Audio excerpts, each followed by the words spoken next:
a gente conhecer o comportamento dos alvos, para melhor escolher quais as bandas que vão atender ao estudo que interessa a gente, né? Por exemplo, aqui, ó, essas curvas aqui mostram os comprimentos de onda, né?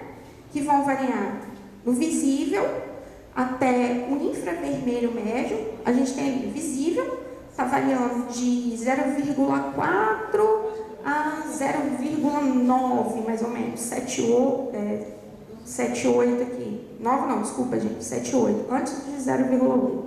O infravermelho próximo vai estar variando de 7,8 a mais ou menos 1,3, alguma coisa aqui. E o infravermelho médio de 1,3 para frente. O que interessa isso, gente? Para vocês aqui que estão participando do encontro falando de biodiversidade, de conservação.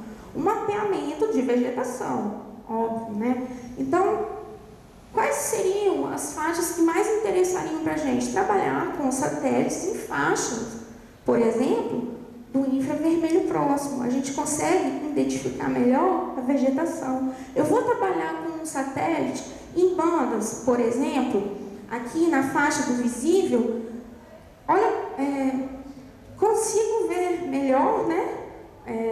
Água turva, mas a vegetação já não tem uma resposta espectral, um comportamento espectral tão identificável quanto se eu estivesse utilizando a banda, né, os comprimentos de onda no infravermelho próximo. Isso é interessante por quê? Para eu poder utilizar o satélite correto, o tipo de satélite correto, e utilizar a banda correta, fazer a composição das bandas de forma correta. Se eu estou querendo mapear vegetação, se eu estou querendo trabalhar, por exemplo, com solo arenoso, algo do tipo, né, identificar determinadas espécies com determinados tipos de solo. Isso interessa para vocês, né? Então eu tenho que saber quais são as bandas que eu vou trabalhar. Quais são a composições de banda que eu vou poder trabalhar para ter resposta, né? Vamos lá. Uns exemplos aqui. Como eu disse, as bandas isoladas, né? Elas ficam sempre...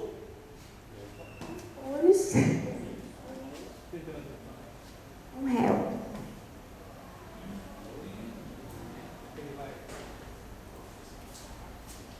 Bom, como eu disse, as bandas aí separadas, né, elas ficam sempre com cores de tons de cinza, né? Agora, se nós trabalharmos aí em ser um recorte, tá, de uma imagem dos CIBERS, que é um satélite sino-brasileiro, é um convênio China, Brasil, tá?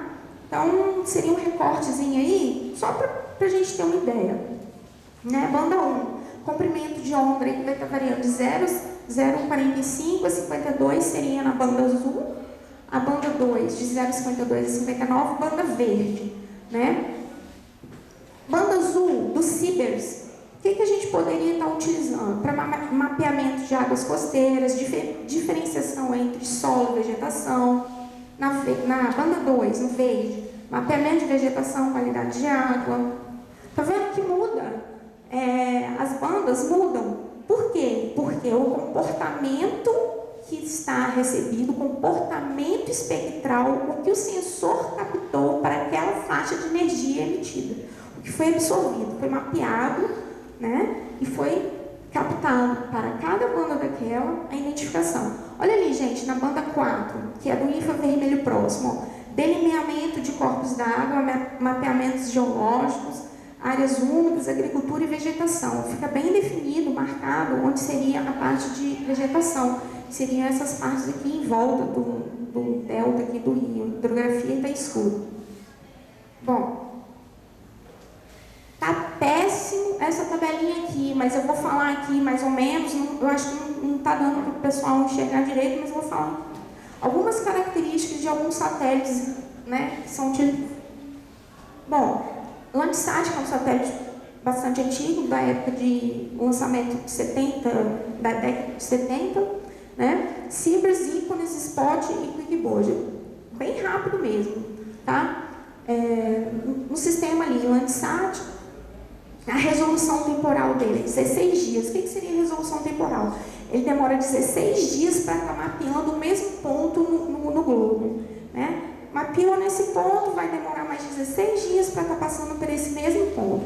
As bandas ali, ó, ele fala ali, são 7 bandas, né? O verde, vermelho, azul, verde, vermelho, infravermelho próximo, médio, termal e distante, né?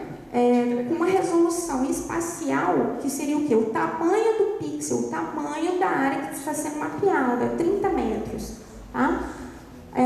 Eu falo do outro Landsat, mais ou menos basicamente a mesma coisa. Sibers, que é o satélite China, Brasil, né? A resolução dele espacial é de 20 metros, o tamanho do pixel que está sendo mapeado, né? Íconos, tipo de satélite, tem 4 bandas e uma pancromática, que a resolução dela é melhor, de 1 metro, que seriam o quê? Satélites de alta resolução. É interessante para o trabalho que vocês executam? Sim, também. Se vocês, a escolha do satélite e quais bandas serão utilizadas está muito relacionado com o objetivo do trabalho que vai ser executado. Se eu estou querendo trabalhar, por exemplo, com mapeamento de uso e ocupação do solo, e eu tenho acesso a informações de alta resolução, interessante, ótimo. Agora, se eu não tenho acesso a satélites que tenham livres, né, gratuitos, então, quer dizer, eu posso estar utilizando Sibers também, que é uma resolução um pouco melhor do que o Landsat, de 20 metros, ao invés de 30 metros, e posso obter um bom trabalho, mapeamento de uso e ocupação do solo, por exemplo, que pode auxiliar vocês em algum trabalho. O Spot, que é 20 metros também, o Quickboard, né, que seriam 2,5 metros o pixel, com as suas respectivas bandas ali, e no pancromático, que são 60 centímetros. É bem interessante, a alta resolução também. Bom, falar dessa parte inicial é bem rápida, né, do que seria basicamente sensoriamento remoto, né? Vamos falar das aplicações, que é o que mais interessa para vocês, né? Bem, com o advento aí dos satélites em estudos ambientais, né, deram-se um grande salto em termos de quê? Qualidade, agilidade e número de informações. Qualidade, porque antigamente a gente não tinha acesso a essas informações, né, dados, imagens de satélite. Então, as pesquisas demoravam mais e eram muito mais, digamos assim, não tinham esse ganho, né? Teve agilidade, por exemplo, se você for trabalhar com uma análise temporal, né? Eu quero fazer uma comparação de uma determinada área, faço um mapeamento de uma área com uma determinada vegetação, 20 anos depois eu posso estar mapeando de novo aquela área, né? Com a imagem de satélite, posso observar se houve uma evolução, um aumento, né? E número de informações, imenso, gama de informações. Vamos lá.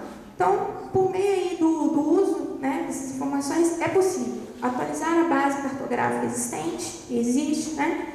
Dados, desenvolver mapas e obter informações sobre áreas minerais, agrícolas, florestais, melhorar e fazer previsões com relação ao planejamento urbano, monitorar desastres ambientais como enchentes, secas, poluições de rios e reservatórios, erosões, deslizamento de terra, monitorar desmatamentos, estudar correntes oceânicas e movimentos de cardumes de forma a aumentar a produtividade de pesca, né? Estimar taxa de desmatamento, muito possível, né? Subsidiar suporte a planos diretores municipais, auxiliar em estudos de EIA-RIMA, né? Importantíssimo, como você poderia elaborar algum tipo de diagnóstico ambiental ou alguma medida mitigadora se você não tivesse auxílio de imagens de satélite, fotografias aéreas e geoprocessamento de forma geral, né? Monitoramento de mananciais e corpos hídricos superficiais, né? Monitoramento de lançamento de efluentes, estimativa de área plantadas, né?